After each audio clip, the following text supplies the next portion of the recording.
Welcome to the Canes Corner podcast. I am Adam Gold. We're brought to you by the Aluminum Company of North Carolina. You see it at the upper right, lower left hand corner of your screen. If you can find it, if you need it for the exterior of your home, I'm a little all over the place. If I could start over, I would, but I can't. But you know about the Aluminum Company of North Carolina. If it's for the exterior of your home, you can find it. On Hamlin Road in Durham, no place like it. Sammy Hanna's crew do a great job. aluminumcompany.com for a free no obligation estimate. Earlier than we expected, earlier than we hoped, but man, Carolina tried hard. Florida played great. Sergei Bobrovsky was great. Carolina just couldn't find the goal in the big moments. And then when they did, the penalty kill broke down twice. Today, 2 times. So, a lot to digest. I'm going to try to separate the future from tonight and the series. Because I think if we just, I could probably speak for 2 hours on things that I would like to see this team, this organization do going forward.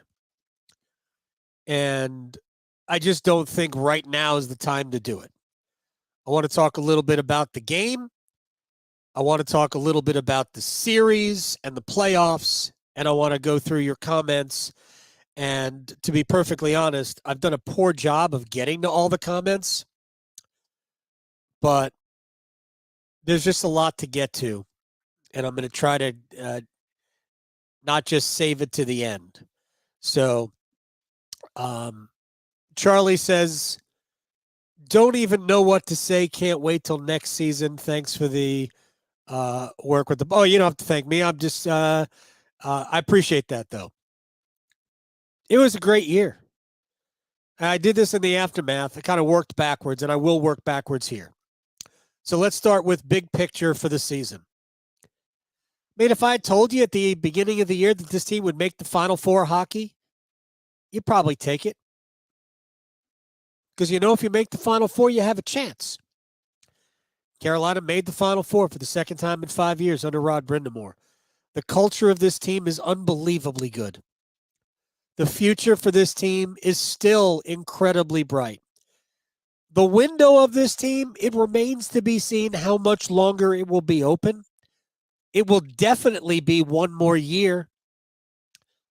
But I think the decisions, and again, we're not going to get into them now, but I think the decisions about the future start in this offseason. So we'll see how much Tom Dundon is able to do about setting the core up for the future. Now, again, leaving that aside. The Hurricanes, and again, even though I say I'm starting big picture, we're going to work our way backwards, I'm going to start at the end of last year. And at the end of last year, Carolina recognized a problem. They recognized a deficiency, and we all know where it was. And they went out and they got Max Pacioretty. He was part of the moves that they made. The trade for Brent Burns. It was the trade for Max Pacioretty. They essentially traded for his contract. And the makeup of this team was going to have the same particulars. It was going to have the Ahos and the Teravainens and the Jarvises and the Natchises, who, going into this season, they had no idea what Marty Natchez was going to be like. Talk about him in a sec. But you knew the core. But you knew you needed one piece to score big goals. And that was Max Pacioretty. And it bothered me to no end. And maybe I overcompensated in this way, and I'll let you figure it out. It bothered me to no end that people said, well, you can't even say Max Pacioretty was hurt because you didn't have him all year. Yeah, because he was hurt. That's why the Hurricanes didn't have him all year, because he was hurt. He wasn't hurt when they got him. He didn't show up in Raleigh with a busted Achilles. That happened while he was training for the season. And then when he came back, and I guess it's a fair question as to whether or not he came back too soon, but it's certainly a fair question to ask. But when he came back, he got hurt again.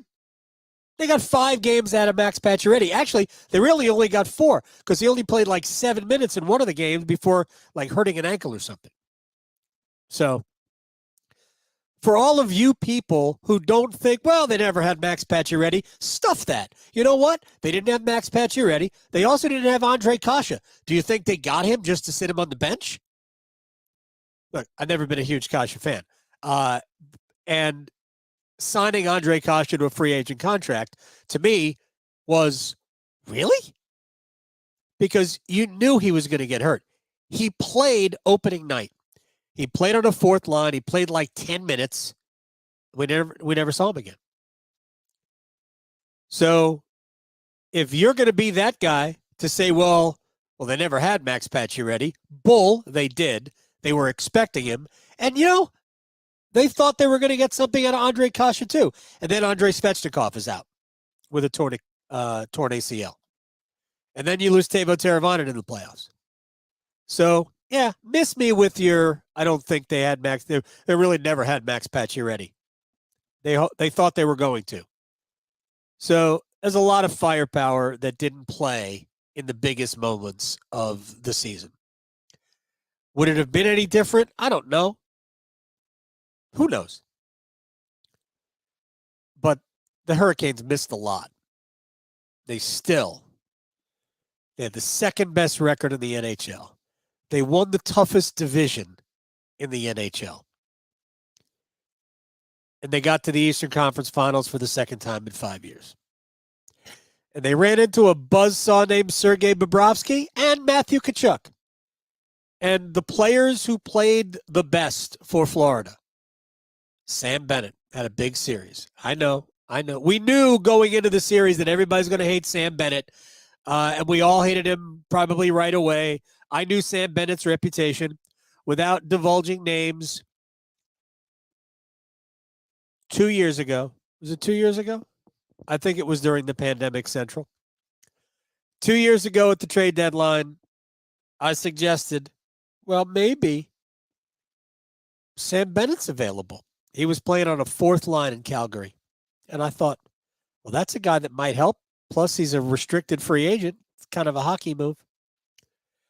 And I was told by somebody who shall remain nameless that Sam Bennett was not better than Warren Foegele. And I thought, excuse you?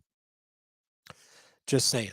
Numbers-wise, then, based on where he was playing, yeah, I get it. But Sam Bennett, for all of his goonery at times, and he does push the boundaries, he's a hell of a player. And he's a postseason player, type of a player anyway. And he was an impactful player in this series. No more so. He figured in on arguably the 2 biggest plays in the game, right? The overtime goal we all get. Was it goaltender interference? Don't know. Haven't seen a replay which definitively proves that Bennett really impacted Frederik Andersen's ability to get to the puck. So, hard to say. But Sam Bennett put his stick in between the pads of Frederik Andersen. Undeniable. Everybody could see that. The only question is, did he do anything to impede Andersen? Did he pull the pad, the left pad, to the point where Freddie lost his balance? I think you can make that argument. But again, I don't think anything that I saw definitively says that. So there. So that's the play. Then Matthew Tkachuk scores the goal. And then, of course, there's the hit on Jacob Slavin. And I will admit, my initial reaction was, dirty hit, how is that not a penalty? I still have not seen TNT. They do a great job. I think, for the most part, TNT does a great job. I think their studio show is very good. I love Liam. I love Biss. Wayne Gretzky, we don't need Wayne Gretzky in the studio. We need Wayne Gretzky as much as we need Mark Messier for ABC. But I thought they missed the boat on the hit. Not that it should have been a penalty. Could have been. But I'm not saying it should have been a penalty. But how about a camera angle? I know you've got some wide camera shot. I didn't see it if they showed it. I don't believe they showed it. There were 3 penalties on the play. 2 on Carolina, 1 on Florida. For what? We never saw it. You never showed it. You just say, oh, okay, Florida's in the power play. So people like me are watching, and first of all, you're hoping the Slavin is okay, and we'll get to the hit in a second.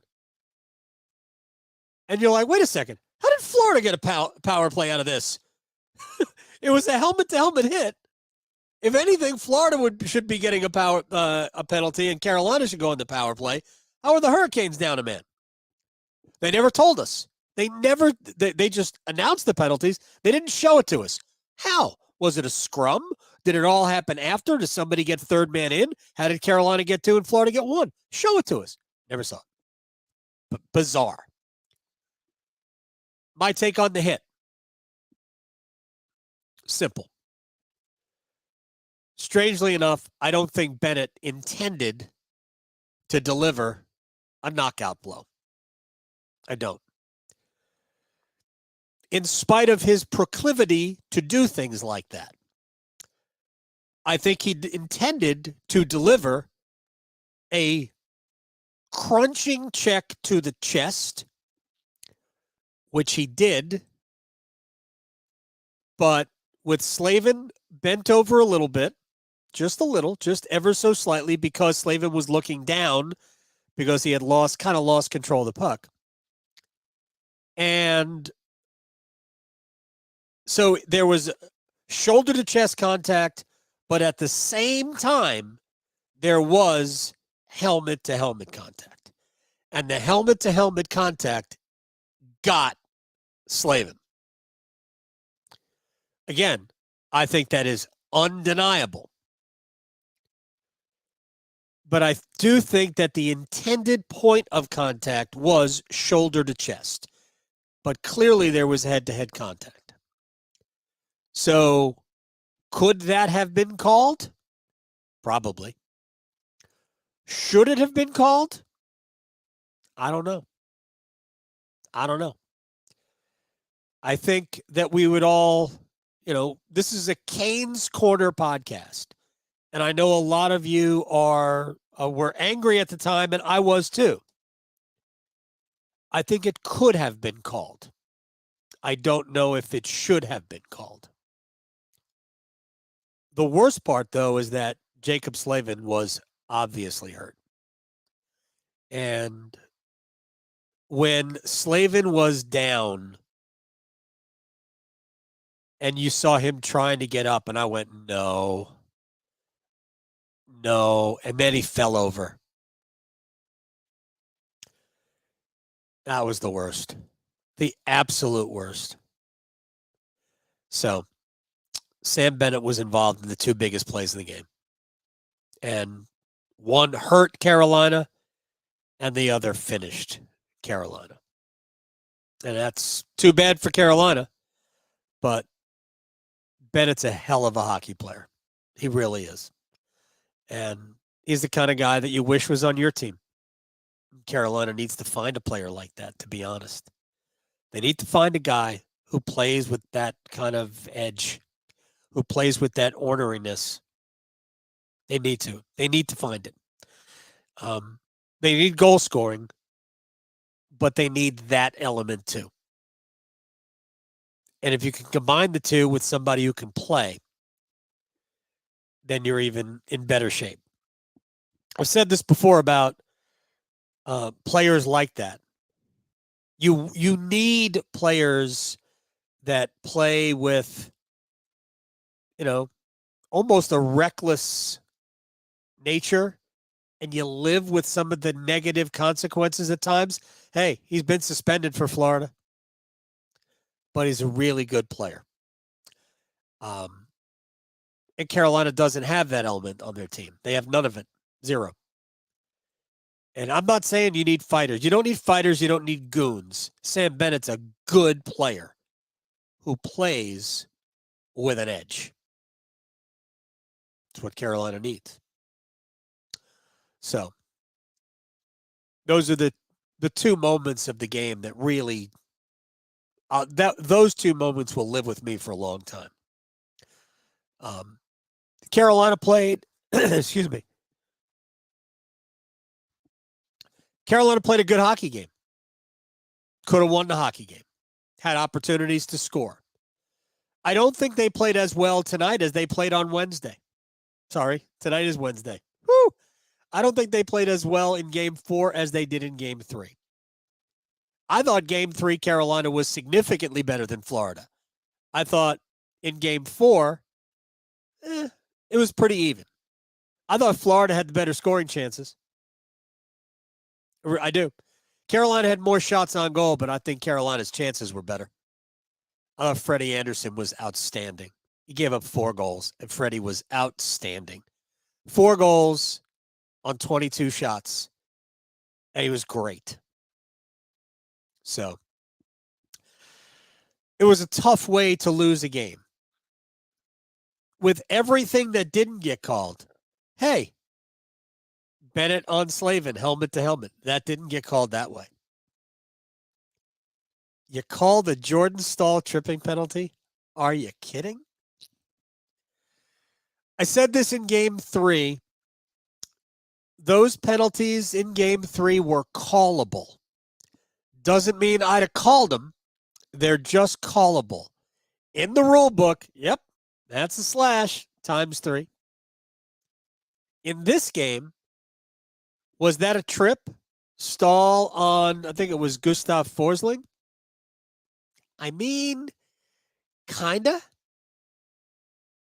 But with 1 minute to go in a 3-3 game in a series that one team leads 3 games to none, that is a bold move, Cotton.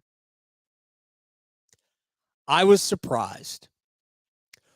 Were there calls let go worse than that? Oh, yeah. Oh, yeah. Plenty. Because playoff hockey, we are accustomed to that. That was a middle November Thursday night West Coast call. But can't say it wasn't a trip. It's just not the kind of trip you normally see called in the postseason. On top of the fact that with a minute to go, 200 feet from the goal, not really impacting anything? Really? So, I have never been one to say you don't make that call at that time. If it's a penalty, it's a penalty. But I'm just not sure that's a penalty in a big situation. Just not. I don't get that. But it is. They called it. So you got to kill it off. And Carolina didn't. There were some good things tonight. It's unfortunate. Our 1 year with Paul Stastny, no chance he's back next year. If Stastny plays again, he'll probably play in a situation where he could play more. But I think Paul had a wonderful, impactful, certainly an impactful postseason. Wasn't the kind of year he wanted. Took a while to feel comfortable. Played the wing to start the season. He didn't start playing better until he got into the middle of the ice, and then it took him like 20 games to score a goal. But I think he had a pretty good year and a very good postseason. He had a big goal postseason. So they're not going to have him next year. But that goal that got Carolina on the board after being down 2-0, what an enormous goal. And then Teuvo Teravainen showed up. Teravainen scores early in the second period to make it 2-2. And then there were a lot of pivotal points in the game. And honestly, the 2 Sam Bennett plays were still the biggest plays of the game, in my opinion. But Jesperi Kotkaniemi had so many good stretches. He played months, 6 weeks of great hockey up until the trade deadline. And the way Kotkaniemi was playing, it gave Carolina, I think, a false sense of security. And I asked this of Don Waddell. I said, is the way he is playing, did it change you guys from need to want? And he said, absolutely. Okay, it's fair. I mean, this is not the podcast to go through those decisions. But he was not good in the postseason, really at all. He had a few games where he was good. I think the last game of the Islanders season and the beginning of the Devils series, I thought was the best of Kotkaniemi in the postseason. But I think he hurt them in the second period on the sequence that led to the Ryan Lomberg goal. He and Jack Drury are bringing it across the offensive blue line. And there's resistance there in the form of Florida players. And rather than stick handle through them, the better play is simply to toss the puck into the corner and then with your speed and momentum, go get it. And for the most part, both Kotkaniemi and Drury are good at that. But they lost the puck. Kotkaniemi lost the puck at the blue line. It went the other way, sort of in transition. And then Kotkaniemi, who did come back to defend, not blaming him for that, came back to defend, but he missed a check on Lomberg. And then, after regaining the puck, had it taken right back from him rather than just let me get this out of the zone. Because his shift was over. But he didn't. And Lomberg ends up finishing a pretty tic-tac-toe play between Stahl, Colin White, and Lomberg, the fourth line. Eric Stahl figures in the goal. So it was not Jesperi's finest moment. And for the most part in this series, Carolina didn't get anything out of Marty Necas, didn't get anything out of Teuvo Teravainen, nor Jesperi Kotkaniemi. I joked I would have put all three of them on the same line. This way, if Rod shortened his bench, he could just keep all three of them off the ice since they were doing so little. I kid, and I've said this about Necas, he's never going to come off the ice. In terms, you're not going to bench him. They need guys with game-changing offensive talent, which is what Necas has. So Rod's not taking that guy off the ice out of the lineup. But boy, does he have a long way to go to be impactful when the games start to really matter. Now, every point matters, right? I'm not saying that the game in October doesn't mean as much as the game in May, or not May, in like March or April. Because they do. They all mean the same in the regular season. May just might not be a month for Marty, but we'll talk about that in another podcast. He was a pretty big disappointment for me in this series.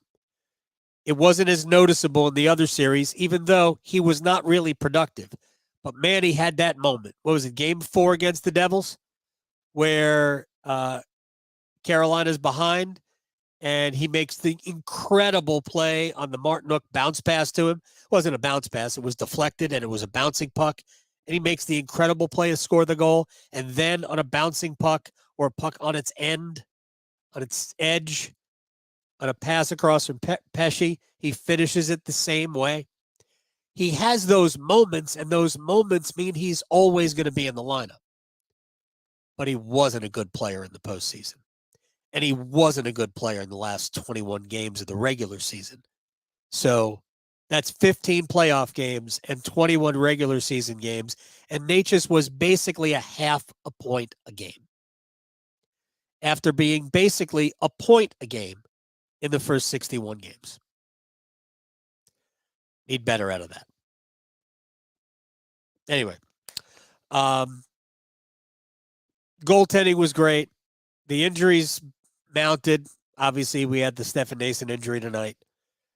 I was most encouraged throughout the entire postseason by Seth Jarvis. If Martin Necas could play like Seth Jarvis, Necas would be an all-star every year if he played the game like Jarvis plays the game. Marty's going to have to figure out a way to play without fear. I don't think he does that. One other big picture thing about this series, well, maybe two. One is Sebastian Aho had a great postseason. I thought he was edgy in a not good way tonight. I thought he played a frustrated, angry game without being the good, angry Aho. I like when Aho takes stuff personally, and I think that there was some measure of retaliation to his game tonight that I don't think served him well. Obviously, the penalty that led to the 2-0 goal, the Duclair goal, that wasn't the Duclair goal. Who scored that power play goal? I don't remember now. But the penalty that led to the second goal was one you can't take. It's one I thought was embellished by Aaron Ekblad, but it's kind of hard to argue that Sebastian didn't commit a penalty there. Again, I think it was helped along, but Aho committed the penalty. So those are my thoughts on, and I think I rambled, but those are my thoughts on the game and then big picture about the postseason. Let's see if we can't go through, as I have many questions. I have work in 4 hours, goalie tandem for next season. I don't really want to spend a lot of time on this. I don't think either of the goaltenders that basically played in the playoffs will be here next year. I think if one of them is here, I think it's Ranta, because Ranta could always be the backup if ultimately Pyotr Kochetkov becomes the guy. But Kochetkov is going to be on the roster considering he has a $2 million contract. I think I just answered Jackson's question about goaltending.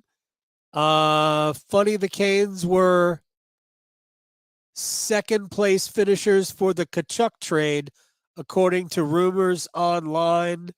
I don't believe they were ever in the mix for Tkachuk. At least I had not heard about it. I have no idea what they would have offered to get Matthew Tkachuk. But he is the kind of player that they need. He's a tremendous player, obviously. But they have been looking. The Hurricanes they have that player who doesn't quite play that way. Andrei Svechnikov should be a player similar to Matthew Tkachuk. But Andrei doesn't play an angry game. And maybe over time he will. Maybe he'll develop that, because I think you can develop it. And I'll use this example. I think Elias Lindholm, for his first few years at Carolina, played a nice game. But in his second to last year with the Canes, in the second half of the year, he played like ornery. He played with a mean streak to him. And I thought, wow, that's cool. And then the last year, he really didn't. But in Calgary, yeah, he plays with a little bit of an edge. I love Lindholm's game. And I thought I was hoping that Carolina would try to get him back. Who knows? He's in the last year of his contract. It's kind of up to him.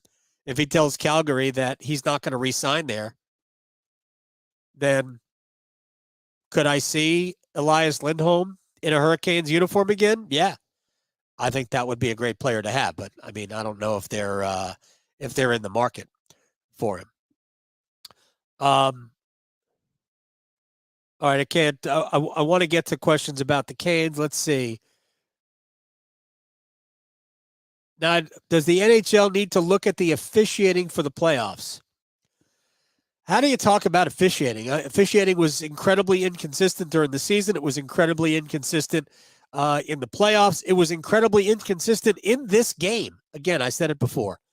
The stall tripping penalty on Forsling with 1 minute to go in regulation. It's callable, but really? That's my point. They let a lot of other things go. Question about the national broadcast team. Never has anything good to say about the Canes. Well, first of all, I don't even know. We're all Canes fans, so we want we want them to love the Hurricanes. I don't care. I like. It bothered me that Eddie Olczyk clearly had something against Sebastian Aho, and I don't know why. But I think Aho also gave Eddie Olczyk reason to be mad at Sebastian Aho in the first period, and he was not. Aho was he was a manic player in the first period. I didn't like that Sebastian Aho. I generally like angry Aho. I didn't like angry Aho tonight. Can we now please get an elite goal scorer plus an enforcer? This is our Australian friend, and shouts to Australia, Adelaide, and somewhere in Japan. You don't need enforcers anymore in the NHL. You don't. Everybody on your team has to be able to play. So enforcers are dead. Stop it. Oh, they thought they had an elite goal scorer. I mean, again, they went out and they got Max Pacioretty. Perennial 30-goal scorer when healthy. And he played 5 games. I mean, I don't know what else to say. And you had Svechnikov, who got hurt. And Aho scored 30-some-odd goals. And Necas, until we hit March, was a great player. And then March happened. And Marty, I don't know. He was no longer a great player. He was a clutch player. We didn't see any of those moments in the playoffs, unfortunately, except for that one game against the Devils when he was awesome.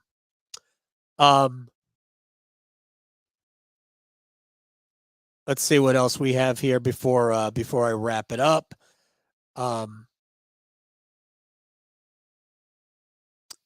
So Josh says, so you are allowed to put your stick in between the legs of a goalie. Every player screening a goalie now has an obligation to impede a goalie in this way. It's 100% legal. I mean, I asked the question. I think it's a fair question to ask. But my question is, did he interfere? And I'm not sure he did. I think you can make an argument that he pulled Freddie's leg out. But I'm not sure because I didn't see a camera angle that definitely says that. All right, that was final thing. We'll close on the incredible lack of class by PK Subban. And I like PK Subban. I really do. I actually think he's fairly good. You don't have to agree with everything an analyst says, but I just find him fun, and I think he knows what he's talking about. But his tweeting of the Sam Bennett, almost gloating over the Sam Bennett hit, to me was gross. And if there were no injury on the play, that's fine. But one of the best players in the league just got knocked into next season and had to leave the game. Wobbly. You don't know the ultimate impact of that. And you making big jokes on Twitter? Log the hell off. That was classless. So I hope we see in PK Subban's timeline in the near future. an apology.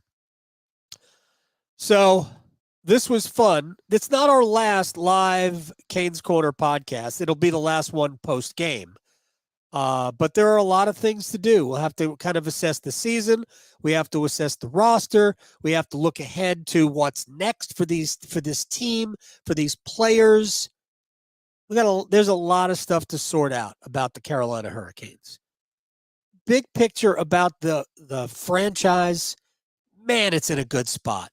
You got a great head coach, a great core of young players who are still growing and getting it. Sometimes it takes a while. How long did it take Colorado to get where they got to last year? Think about that. Nathan McKinnon and Mikko Rantanen and Gabriel Landeskog didn't just show up 3 years ago. It took a while. This is year 5. I guess it's year 6 for the Yahoo crew, right? Is it year 6? 7? I don't know what it is. 7? 3 years. And he just completed the 4th year. So year 7. So this was 7 years in for Aho. I mean, it does not happen right away. So they're still in the build. They're still trying to figure out, the best way to do this. And they're trying to do it while keeping their best core players, which is not going to be easy because the good players make money, and you can only keep so many players who make a lot of money. That's what the salary cap does. Anyway, it was a great year. It was a crappy ending to a great year. And we'll wrap it all up. We'll wrap up this one, and we'll come back in September, and we'll do it all over again. Again, there will be plenty of Canes Corner podcasts between now and then. We'll do a lot of these with guests. We'll have some conversations, some fun conversations. We'll have some pointed conversations about players. But for now, I hope you guys had a good year. And I hope you'll get over what happened tonight and what happened in this series and understand it could have gone either way, but it didn't. And Florida is a deserving Eastern Conference champ. So hats off to them. Hats off to Paul Maurice and Eric Stahl and Matthew Tkachuk, and yes, even Sam Bennett. Until we do this again, we're brought to you by the Aluminum Company of North Carolina. If it's for the exterior of your home, you can find it at the Aluminum Company of North Carolina on Hamlin Road in Durham. No place like it. Sammy Hanna and his crew do a great job.